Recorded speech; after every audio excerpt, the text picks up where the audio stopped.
Hello, how are you today? Are you fine? I'm also very well and ready again to teach another lesson about sports in English.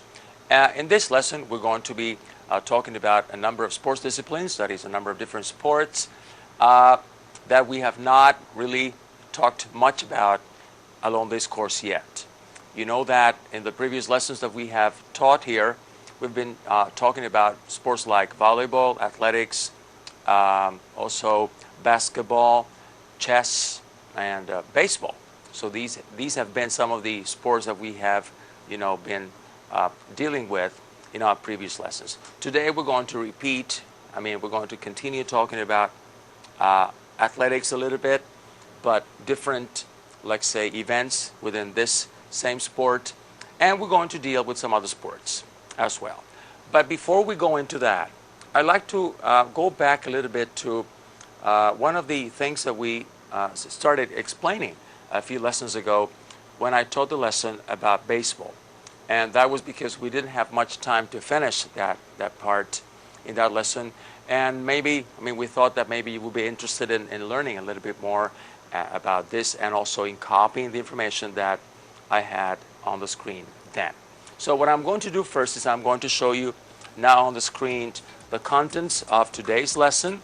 That is, we're going to be talking about these sports. We're going to be giving names to events in the sports of swimming, shooting, diving, archery, athletics, and artistic gymnastics. So these are the 6 sports that we're going to be talking about mainly today. And again, when I say we're talking about events, that means that in these sports we have different kinds of competitions. Sometimes, depending on what the athletes have to do in the sport, some other times it depends on the equipment they use, and some other times also number of apparatus and where the competition takes place and the like. So that's going to be basically our content today. But again, as I said before, I want to go back a little bit to baseball for a few seconds.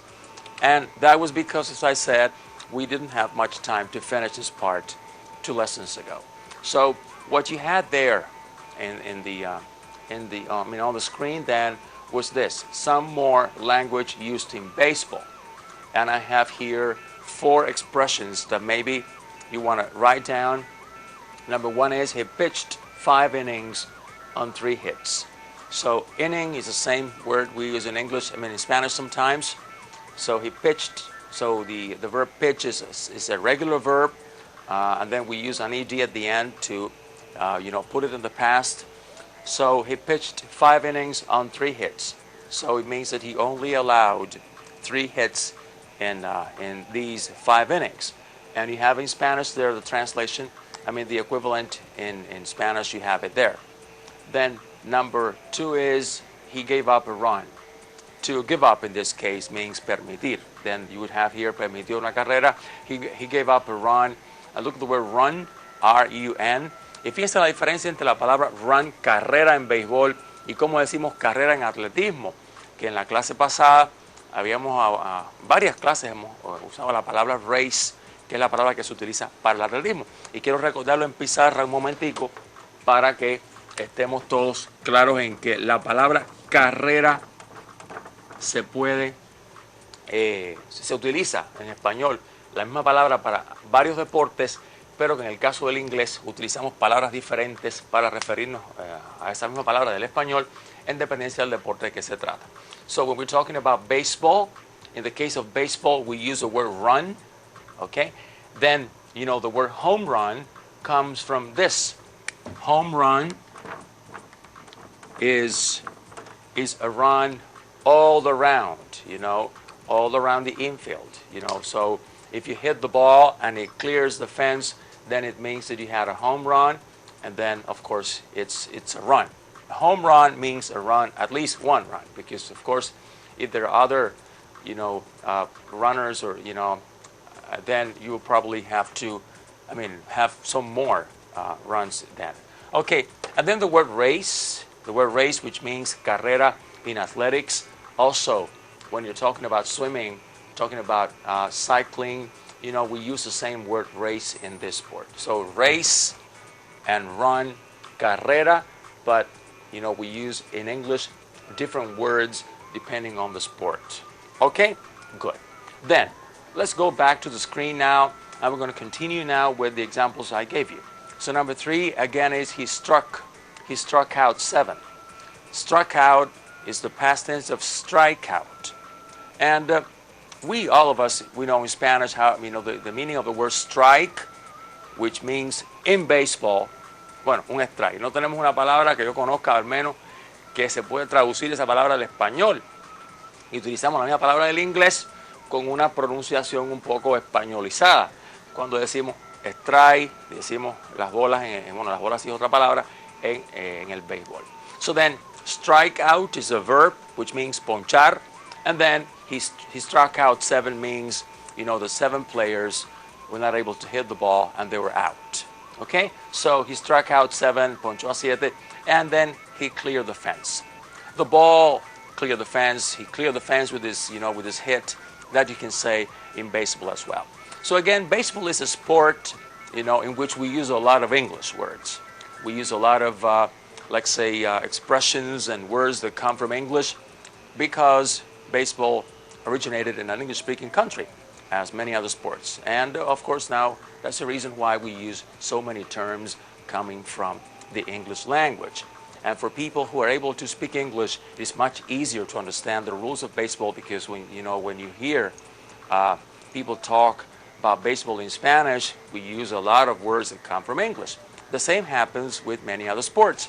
We said here, the first day we started talking about sports in our course, that the official language of many international federations is English. And of course, the rules of these sports are written down in English, and a lot of things, a lot of congresses and international meetings, are events in which English is spoken by people to communicate among themselves. All right? Good. So now we're going to go into today's topic, which is, the events in different sports. And the first sport that I want to talk about is one of the most beautiful sports in the Olympic program. It's a sport that, let's say, keeps people interested at the beginning of the games. Normally, in the Olympic program, swimming, which is a sport that I want to talk about now, is scheduled to, let's say, open the games.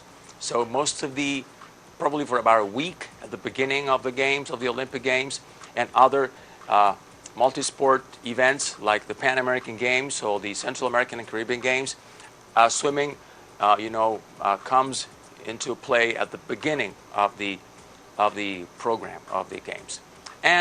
But swimming has different events. It's not just swimming in general, but when you start, trying to understand the structure of a swimming competition, first of all, you need to understand that there are 4 styles in swimming. 4 styles in swimming. There are 4. There's competition in 4 styles in swimming, plus an event that combines some of these, all of these events, all of these styles. So what I want to show you now on the screen is just a couple of styles in swimming. So swimming, you have the backstroke. Backstroke se corresponde con la imagen que está a la derecha. Fíjense que está más cerca el nombre de la imagen que está a la derecha arriba. Backstroke. If you see the word back, you will be able to understand that we're talking about using, your back to swim. That is, people will probably lie on their backs when they swim. So their faces are looking up when they swim, the backstroke. And I don't think I need to tell you, the meaning in Spanish, because the word back will tell you exactly what it is. If you know the meaning of back, que no significaría ir regresar a ninguna parte, sino se refiere a una parte del cuerpo, then you will know exactly what we're talking about. Besides that, if you look at the picture, you will see exactly what it is. Cuba has won 2 Olympic medals in swimming. And the only 2 medals that Cuba won in the Olympic Games, that Cuba has won in swimming in the Olympic Games, have been in this style. Cuba won silver and bronze at the Olympic Games in Atlanta in 1996 in this style. All right? Now, the second style that I have here is the freestyle. And the word free tells you a lot about it. I mean, it tells you exactly that you can use any style except for the other three. Okay? So, free means that. But most of the, I would say all of the swimmers in this event, in this style, they use the style that they consider to be the fastest because it's the fastest event in swimming. Cuando usted se enfrenta a una competencia de natación, y vamos a ver, ya hemos visto dos estilos fundamentales, va a haber otros dos más que verán en la diapositiva siguiente. Hay eventos que son más rápidos que otros. Y usted verá, por ejemplo, el evento más lento, uno que veremos dentro de un rato, pero el evento más rápido en las competencias de natación son los eventos de estilo libre. La modalidad libre es una modalidad que es la más rápida. Después le siguen en velocidad más o menos equivalente la mariposa y el estilo espalda en tercer lugar. Y el cuarto lo veremos dentro de unos minutos. Okay? So then, backstroke and freestyle are two of the styles in swimming. Let's go now to the other two. So the other two styles that we have in swimming are breaststroke. Breast has to do also with a part of a body. Remember that we talked about backstroke before. Now we're talking about breaststroke. What is the breast? Okay, el pecho. So then breast, look at the style of the swimmer.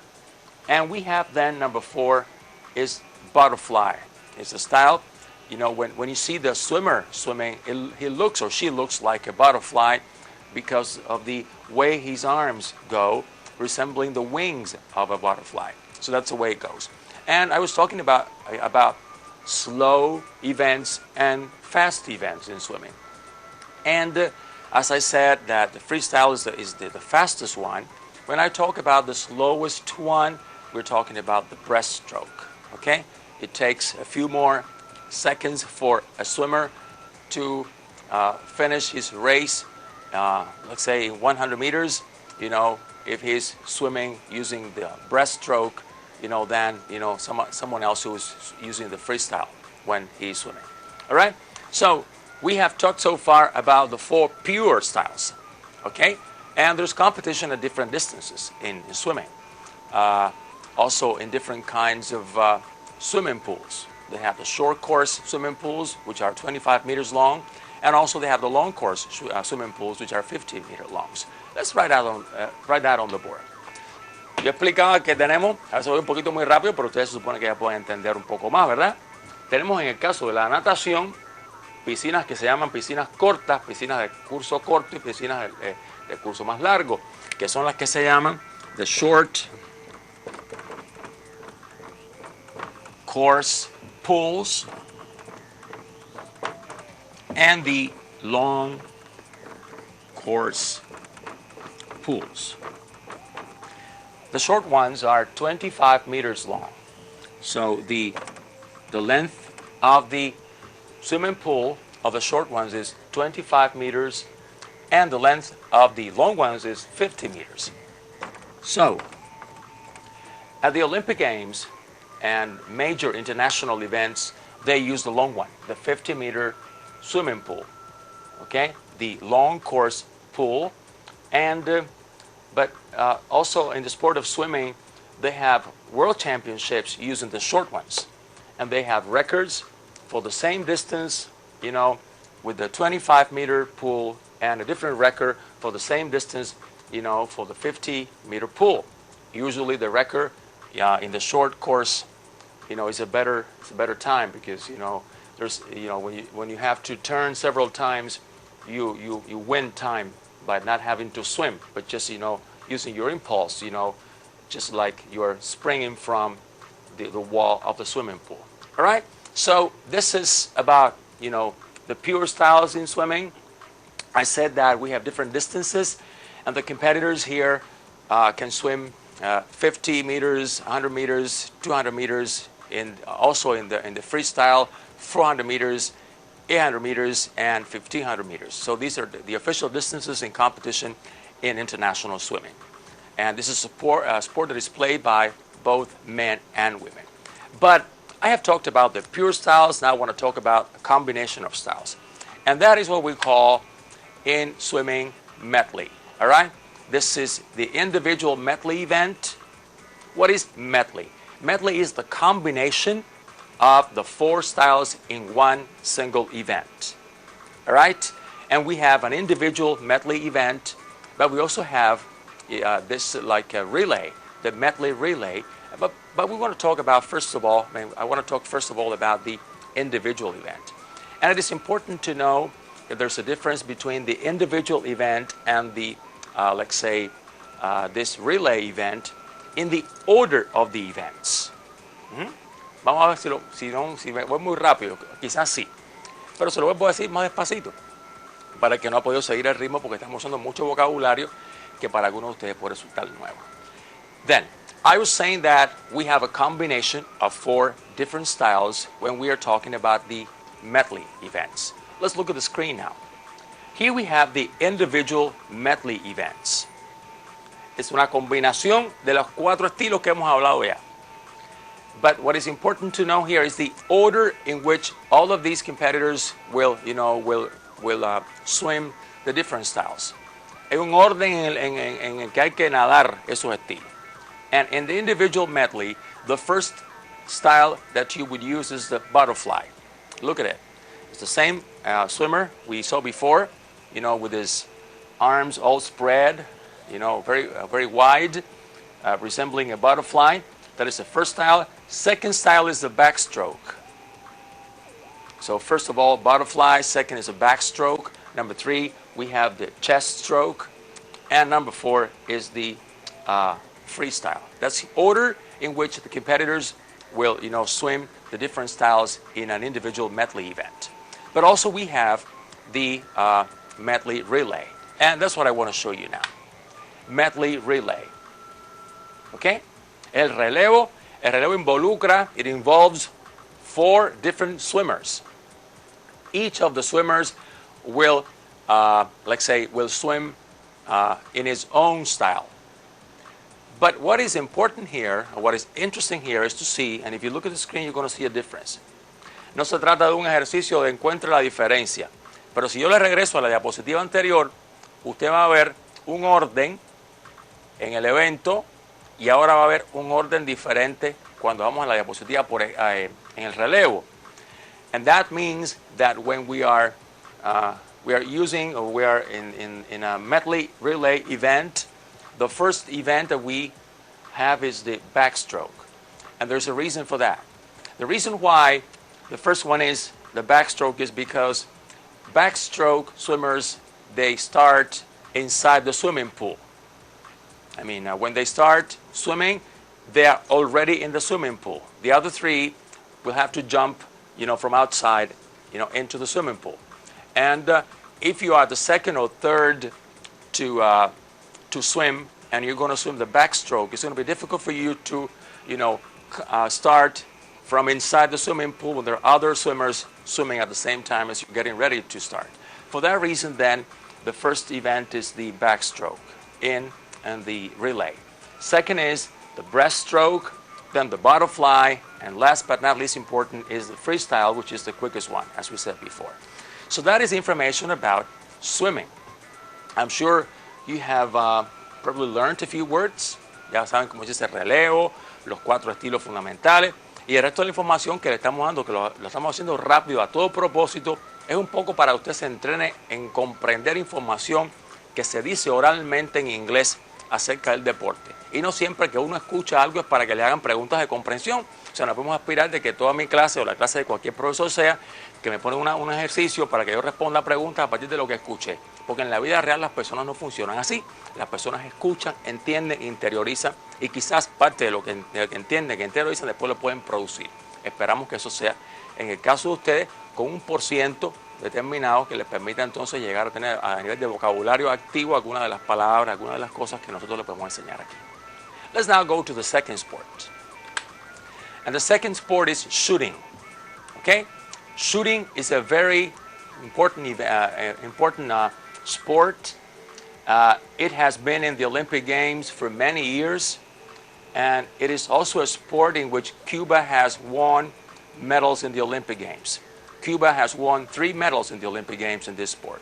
3 bronze medals in this sport, 1 in women's rifle, and the other 2 in the skeet event. Now, there are 3 kinds of firearms. Y fíjense que estoy utilizando aquí la palabra firearms, que son armas de fuego.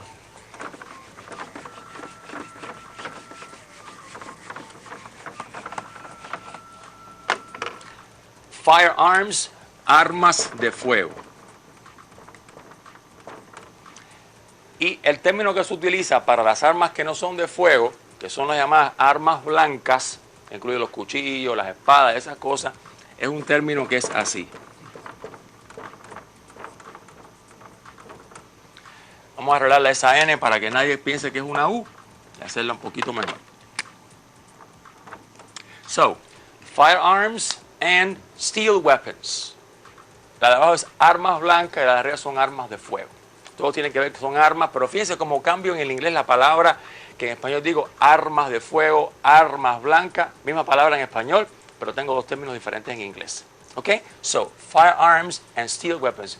And this comes from the word steel, que significa acero. Es como decir armas de acero. Las llamadas armas blancas, los cuchillos, las dagas, esas cosas que ustedes ya conocen del español.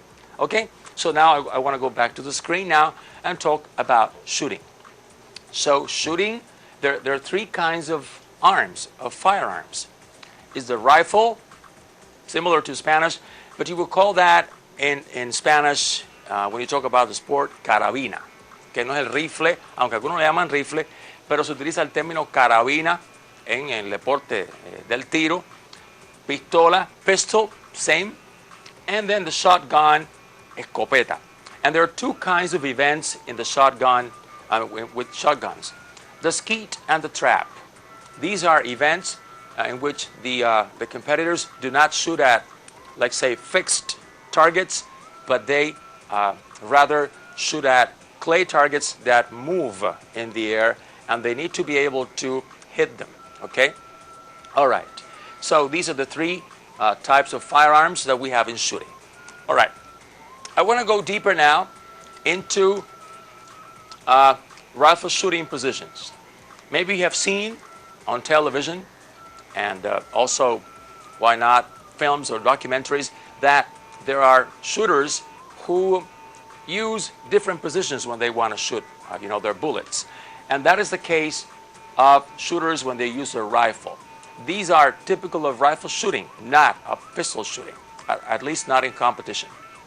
Up there you have position in which the athlete is lying on the ground, and that is called the prone event. Prone. Que aunque usted vea a la persona que está acostada, el término que se usa en español no es acostado, es tendido. Okay. So you have prone, you have kneeling, and standing. So, prone, kneeling, standing. I understand from the people that I know who practice this sport that the easiest one is the prone one because you have more support for your body. Okay, so you're able to hit the target, much more easily, if you are using the prone position because you are able to, have more support for your body when you're doing so. And the athletes who do this sport, they use special, uniforms that would make their bodies stiffer so that, there's no movement and they can hold the rifle, much better. All right, so then, now we have the second one, which is the standing position, standing and kneeling. Son las 3 posiciones que utilizan los deportistas de este deporte. Es un deporte en el que además los deportistas tienen, como decía, un uniforme especial. Hay varias modalidades en que se compite con el rifle y aquí les voy a poner un ejemplo con la carabina, which is the air rifle. Es la carabina de aire que se llama, o neumática también se denomina, and they shoot at 10 meters. It's a very small target at 10 meters, while when they're competing with the other rifle, with the small bore rifle or carabina de pequeño calibre, that's, they shoot at 50 meters and not at 10 meters. Okay, let's go on now. More with, let's say, with shooting. We have here 3 events in which they use pistols. The free pistol, fíjense la pistola libre que está ahí, se dispara a 50 metros, they shoot at 50 meters. Son 60 balas a 50 metros, what they shoot is 60 bullets at 50 meters. Then they have the air pistol. Esta pistola libre solamente la compiten los hombres, las mujeres compiten algo que se llama pistola deportiva, que es una combinación de dos eventos. And the air pistol is an event in which men and women also participate, but the number of shots is different. Men will shoot 60 shots and ladies will shoot only 40. And they shoot at 10 meters. And also the rapid fire is a very interesting competition because the targets disappear. You have a certain time to shoot at the targets, a few seconds, and then you have to shoot 5 targets at the same time, one after the other, in a few seconds, and then if you're not able to hit them in the center, then the target goes away and you can't hit it, right? So that's why it is called the rapid fire. And in the picture there you have Ralph Schumann, who was several times a medalist in the Olympic Games. He's a German shooter, even from the 1980s, all right? So that's about shooting. Now we're going to go into another beautiful sport, diving. Diving is a wonderful sport. It's a beautiful sport, and it's like gymnastics in the air and the water, you would call that. Okay? So in diving, you have two kinds of events. For many years, what they had was only individual events. They didn't have any synchronized events in diving. So the individual events, of course, when I say individual, it means only one competitor. They would do all of this, acrobats, in the air after jumping from either a springboard or a platform. And there will be judges who will be, grading their performances. They're going to give him, score to the divers' performances. And that is what happened for many years only with the individual events. All right?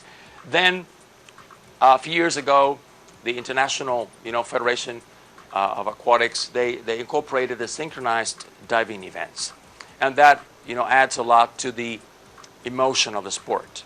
Because in the synchronized events, they do not look only at the performance of the individual diver as such, but what's more important is that they do what they do in a synchronized way. So they need to, find a way to do all their movements at the same time so that, they can get a good score.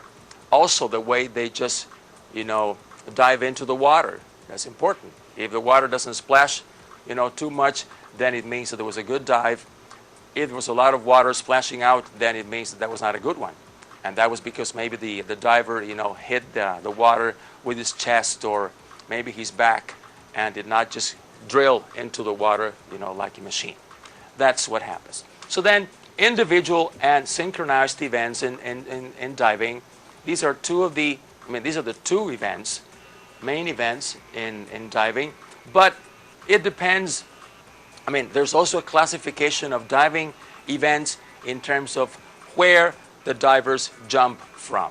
And that's what I want to show you now. Diving from a platform and diving from a springboard.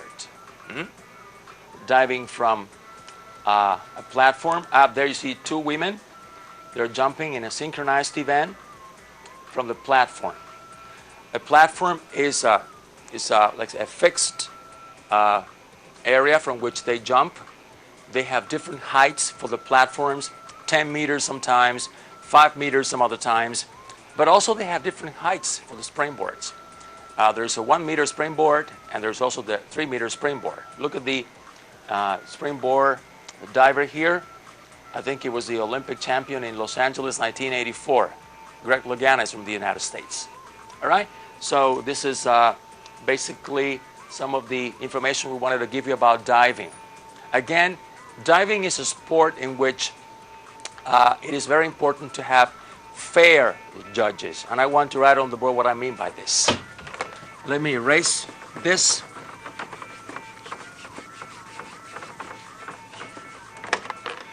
And I want to write here fair judging. Okay? Judging, juzgamiento, la evaluación que hacen los jueces. And in order to have fair judging, you need to have fair judges. Jueces justos. Ya la palabra fair la habíamos utilizado hace unos días cuando hablamos de fair play, ¿recuerdan? Juego limpio. So fair judging, fair judges, they're important in many sports, but I would say diving, gymnastics, these are the sports in which we need, and we rely a lot on the judges. So it depends. I mean, the score that an athlete gets depends a lot on the evaluation that this judge makes of his or her performance. All right? Good. So that's all about diving. A beautiful sport once again. And I want to go now about another sport. This sport is archery. Archery is a sport that has been also in the Olympic, let's say, program for many years. They came to the Olympic Games in the year 1900, and then they disappeared and came back in 1972 again. And though there's only one kind of bow that they use in the Olympic Games, this sport has two kinds of bows. And I want to write on the board some words maybe you need to know in order to understand the sport better. Let's see.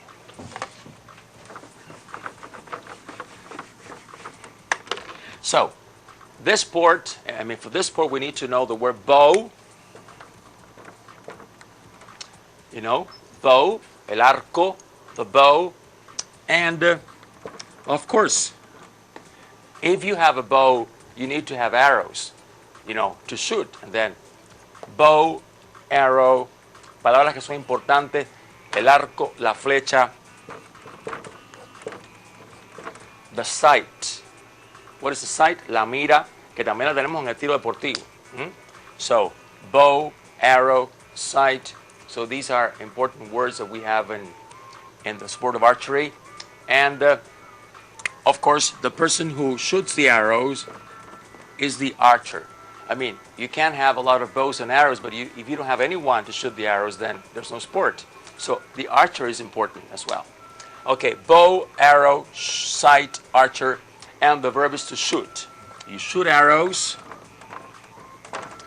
but when you shoot arrows, where do they go? Where do the arrows go when you shoot them? Y vamos a aprender entonces otras palabras. Ya sabemos bow, arrow, sight, que es la mira, archer, shoot es tirar, disparar. And then we have an important word which is the target. Okay?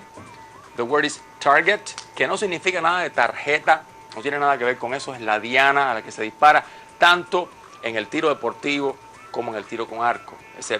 Incluso en el tiro deportivo, cuando se habla de los platos del esquí y de la fosa, también se dice que son clay targets, aunque vuelan, pero son dianas también. So then, shoot, target, bow, and so on. But I'm sure you would like to know more about this sport. I'm sure that you would like to know, because I said a few seconds ago that there are two kinds of bows.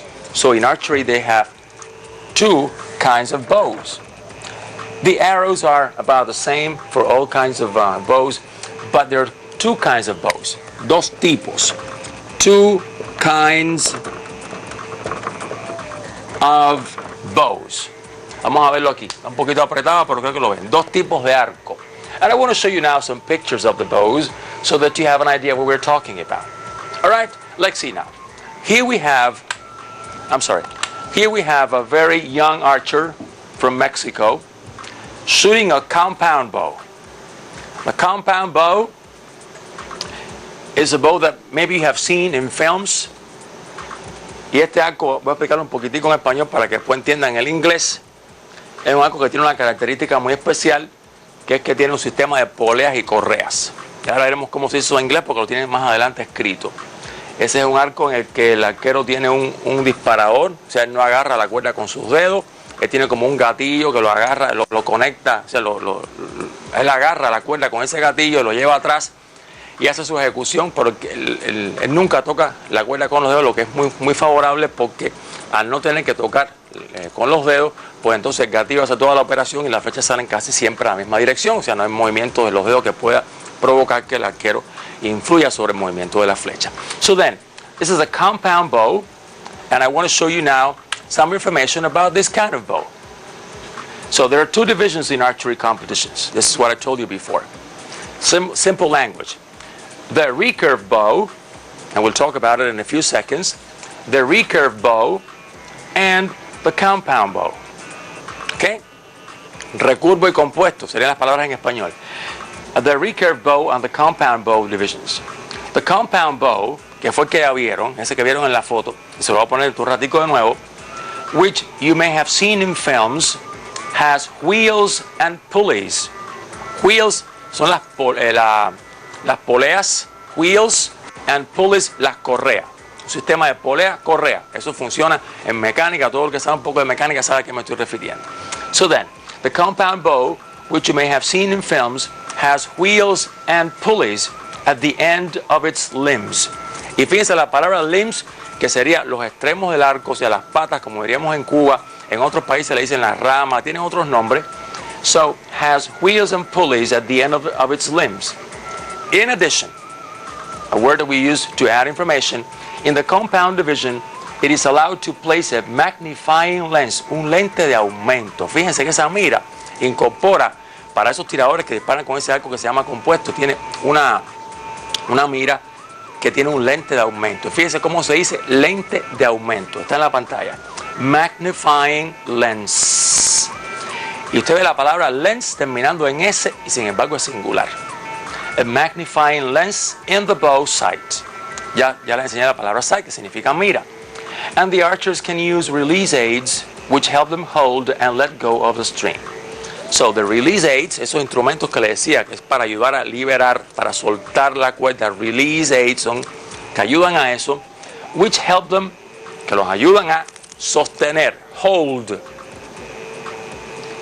Nos ayudan a sostener y a soltar la cuerda. La palabra string, cuerda, que también es la cuerda de las guitarras. O sea, una palabra y se usa con otros contextos, con otros significados también. So then, this is information about archery that I wanted to give you, right? So, the archers can use release aids which help them hold and let go of the string. And I want to show you again a picture of the compound bow. Look at the archer, this young archer from Mexico. Look at the wheels. Fíjense en los extremos de arriba y abajo del arco, como están esas rueditas que aparecen ahí en la descripción, que son las llamadas poleas, que son muy importantes porque los ayudan a ellos a hacer menos esfuerzo. Solamente sacar el arco de su posición de inercia ahí que está en reposo, llevarlo atrás, y cuando llegan atrás se reduce prácticamente un 25% la fuerza que el arquero tiene que hacer, porque esas ruedas que están ahí lo ayudan a disminuir ese esfuerzo. So it's important to know this, to understand. Now, but this is not the bow that is allowed in the Olympic Games. Archery has another bow, another kind of bow, y este es el otro arco que es el que se usa en los Juegos Olímpicos. Fíjense que hay una diferencia en los extremos. Aquí no hay rueditas a los extremos, no están esas poleas. And then, this is what we call the recurve bow. It's only the string, la cuerda, and the limbs. So limbs and string, only that. Okay? Then, this is the recurve bow. I want to give you information now about the recurve bow. So, these devices, aquí se refiere a los que yo mencionaba anteriormente que eran permitidos, los lentes de aumento, etcétera, etcétera. Then, these devices are not allowed in the recurve bow. Ahí tenemos una voz pasiva, no se permiten, estos aditamentos no están permitidos, are not allowed in the recurve bow. Okay? So then, these are not allowed in the recurve bow. It is for this reason that the recurve bow is much more demanding on the archer. Look at that. To be more demanding, ser más exigente, o sea, que a no permitirse ese grupo de instrumentos, pues entonces el arco de este tirador requiere mucho más de la pericia, de la habilidad del arquero para poder lograr un buen disparo, porque no tiene mira de aumento, no puede utilizar un gatillo para alar la cuerda, todo lo hace con sus dedos. Eso le implica un gran esfuerzo adicional que hace que este arco sea más difícil para los deportistas. So then, it is for this reason that the recurve bow is much more demanding on the archer, who must hold the bowstring with his fingers. Fíjense aquí él tiene que sostener la cuerda ¿con qué? Con sus dedos. Who must hold, fíjense el verbo hold, vamos a ponerlo en pizarra. El verbo hold es un verbo importante.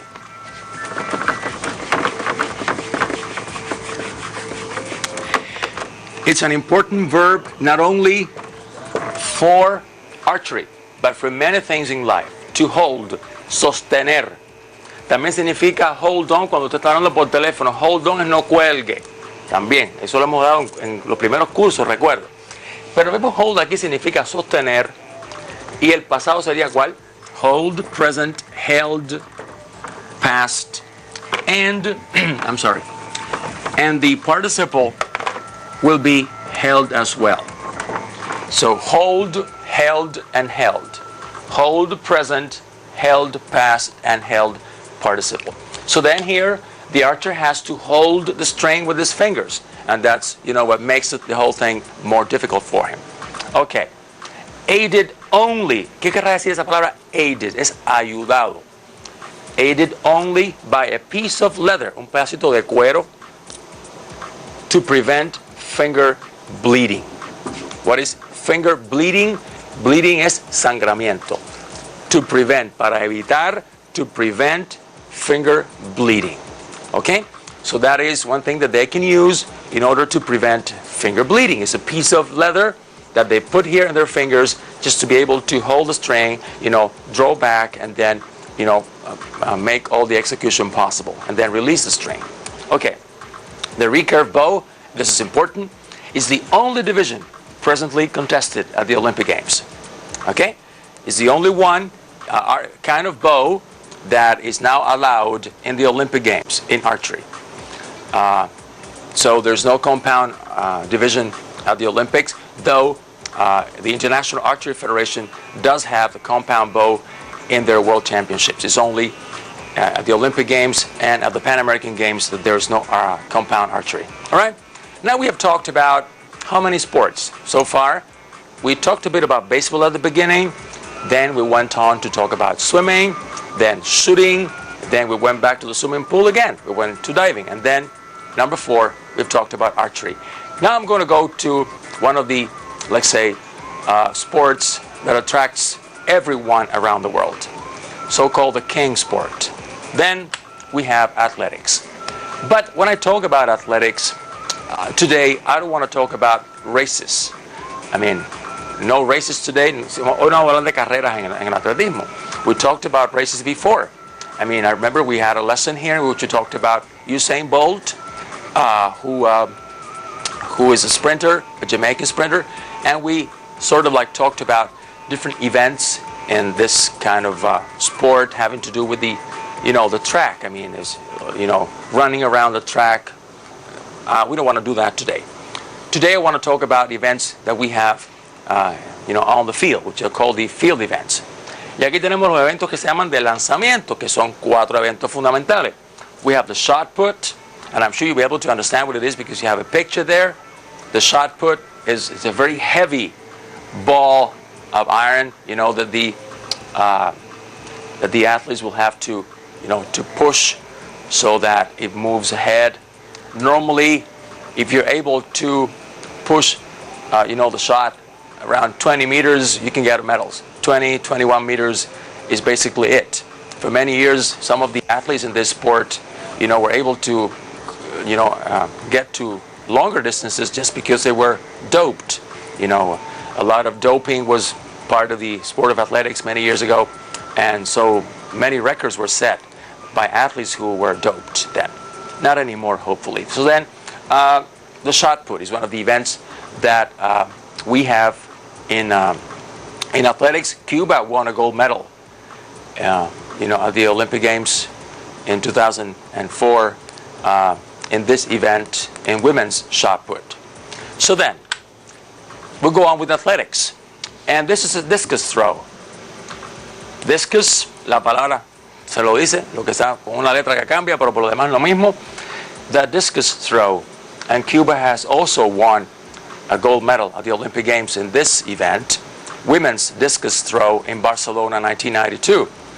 And there's a long history of Cuban women, in this event, going back to Carmen Romero in the 1980s and then up to the present with our Olympic medalist Yareli Barrios. Right? So it's a sport in which it's an event in which Cuba has, been very successful in the last, I say, 30 years.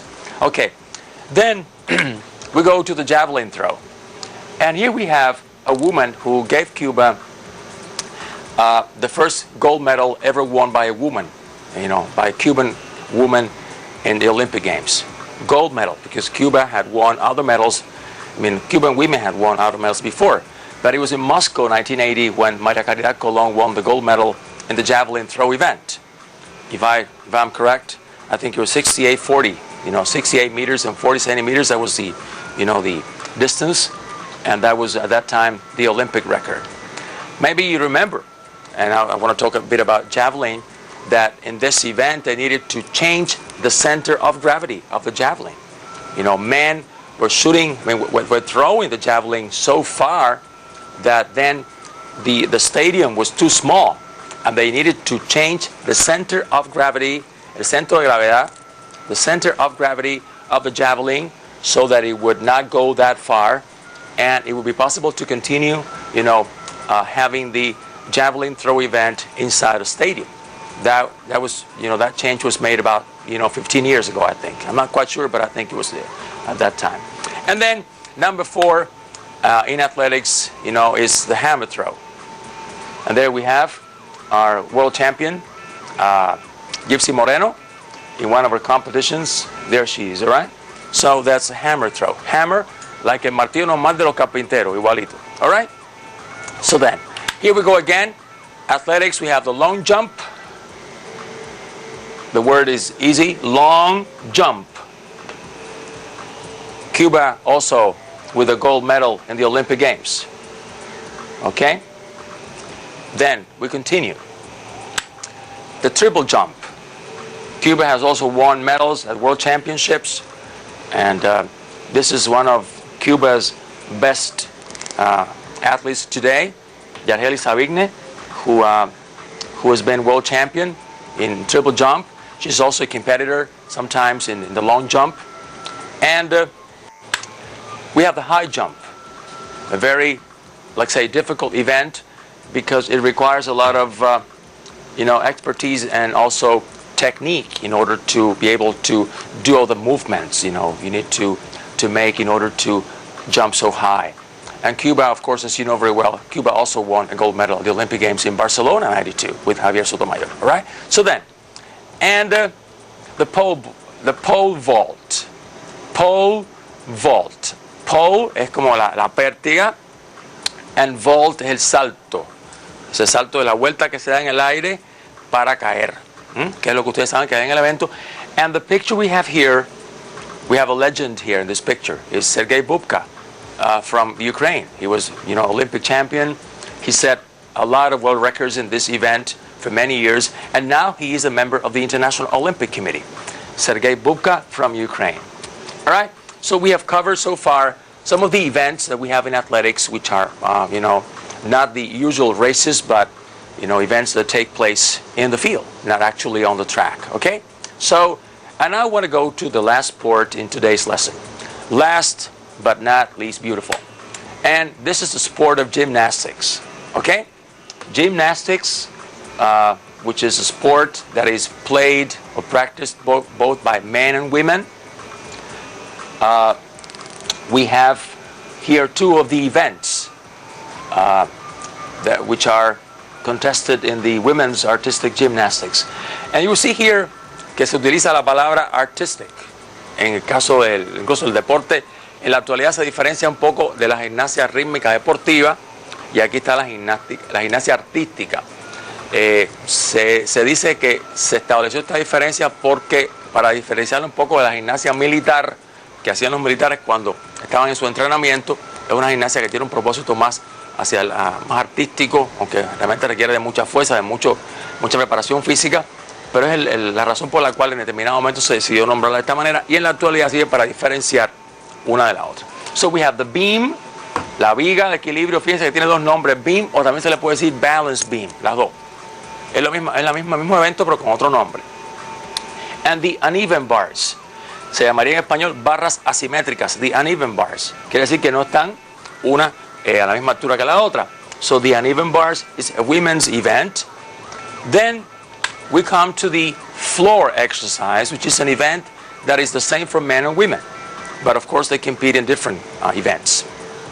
The floor exercise, and the vault. Fíjense que la palabra vault ya la habíamos utilizado cuando hablamos del atletismo de salto con pértiga. Aquí se trata entonces de un evento que se hace solo para, bueno, en la gimnástica, que es el salto al caballo, que los caballos son diferentes en las mujeres y los hombres. La posición en que se colocan, los hombres es así y las mujeres de esta manera. Okay, so then, these are the events which are, you know, part of the women's gymnastics program. And of course, there's the all-around, which is the combination of the 4 events in which, of course, you can get a medal if you're able to get, you know, high scores from the judges. All right. Now, the men's events. Number 1 is the pommel horse. Pommel horse, caballo con arzones. That's the event. Pommel horse. And then also men would do floor exercises. They will get this event as well. So these are 2 of the 6 events that they have. So again, pommel horse and floor exercise.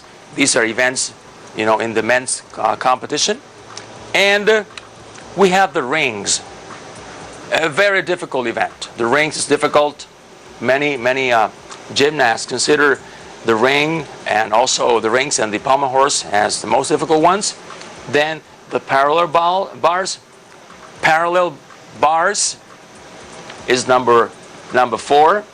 You see the 2 bars are parallel, one next to the other, same direction. All right. And then we have the vault as well for men, and the high bar also. Okay. Also called la barra fija in Spanish. La barra fija y el salto. The picture you see there is Rio 2007, the Pan American Games. All right.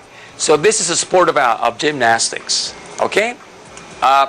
This sport has been one of the most, let's say, important in the Olympic program, because a lot of let's say people pay a lot of attention to it. I mean, together with athletics and swimming, gymnastics is another sport, you know, that everyone feels attracted to, and they want to see this sport on television because of the performance of the athletes, you know, the way they, you know, they do all the exercises and so on, and the combination of arts, why not, and also strength and let's say empower, why not.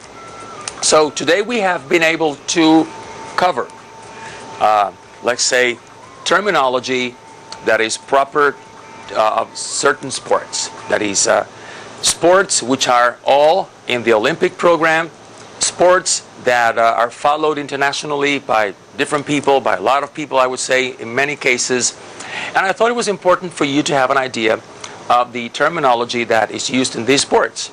That is not only, you know, how to name the equipment, but also information, you know, having to do with the rules of the events, you know, in the sports in which people shoot arrows or bullets, having, you know, had to do with the distance at which they shoot. I said that in shooting, they use 10 meters sometimes, 50 meters some other times, 25 meters some other times. And in the case of archery, they shoot at 90, 70, 60, 50, and 30 meters. So different distances as well.